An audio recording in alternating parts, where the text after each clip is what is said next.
అందరికీ నమస్కారం. Welcome to republic India coins. ఈరోజు మీకు ఒక స్పెషల్ కాయిన్ గురించి ఎక్స్ప్లెయిన్ చేస్తాను. ఈ 3 కాయిన్స్కు ఉన్న సంబంధం ఏంటి అనేసి ఎక్స్ప్లెయిన్ చేస్తాను. మీరు ఎవరైనా కూడా గెస్ చేసి ఉంటే ఖచ్చితంగా కామెంట్స్లో రాయండి.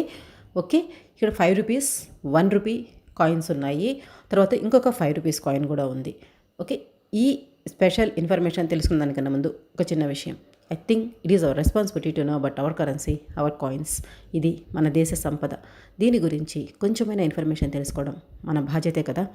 ఈ కాయిన్ వాల్యూ కూడా కొంచెం ఎక్కువే ఉంటుంది. వాటి కంప్లీట్ ఇన్ఫర్మేషన్ తెలుసుకునే దానికన్నా ముందు ఫస్ట్ వచ్చేసి బేసిక్ ఇన్ఫర్మేషన్ తెలుసుకుందాము. జస్ట్ నార్మల్గా ఈ 5 రూపీస్ కాయిన్స్ వచ్చేసి నికెల్ అండ్ బ్రాస్ కాంబినేషన్లో తయారు చేసినవి. 6 గ్రామ్స్ వెయిట్ ఉంటుంది, 23 మిల్లీమీటర్ సైజ్ ఉంటుంది.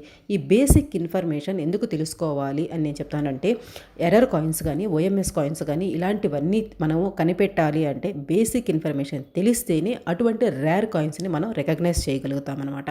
తరువాత 1 రూపీ కాయిన్కి వస్తే, ఈ టైప్ ఆఫ్ 1 రూపీ కాయిన్స్ వచ్చేసి ఫెరిటిక్ స్టెయిన్లెస్ స్టీల్తో తయారు చేసినవి, అంటే స్టీల్ కాయిన్స్ అనమాట. 3.79 గ్రామ్స్ వెయిట్ ఉంటుంది, 22 మిల్లీమీటర్ సైజ్ ఉంటాయి. బట్ ఇక్కడ మీకు కనపడుతున్న ఈ కాయిన్ వచ్చేసి 5 రూపీస్ కాయిన్. అది కూడా మిస్ప్రింట్ అయిన కాయిన్ అనమాట.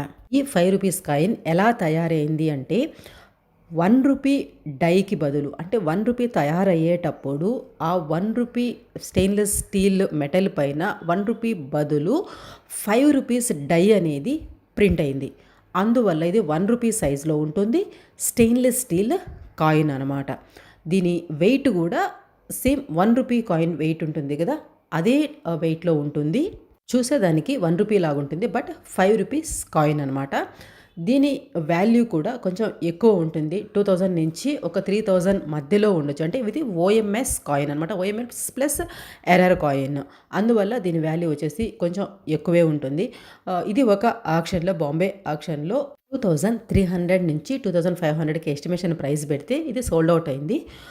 బట్ ఈ వాల్యూ వచ్చేసి ఇంకొంచెం ఎక్కువ కూడా ప్రజెంట్ అయితే ఉండొచ్చు.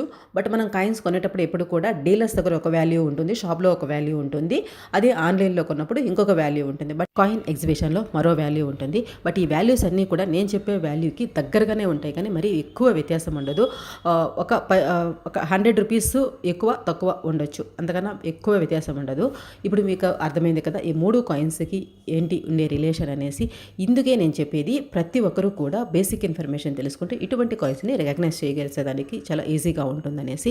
ఈ వీడియో గురించి మీ అభిప్రాయం ఖచ్చితంగా కామెంట్స్లో రాయండి. అదేవిధంగా మీకు ఏదైనా ఎక్స్ట్రా ఇన్ఫర్మేషన్ తెలిస్తే sirisha@gmail.com మెయిల్కి మీరు షేర్ చేస్తే దాన్ని నేను ఒక వీడియో చేస్తాను. మనకు తెలిసిన ఒక విషయాన్ని మరో 10 మందికి తెలియచేద్దాము యాజ్ ఎ కాయిన్ కలెక్టర్స్గా.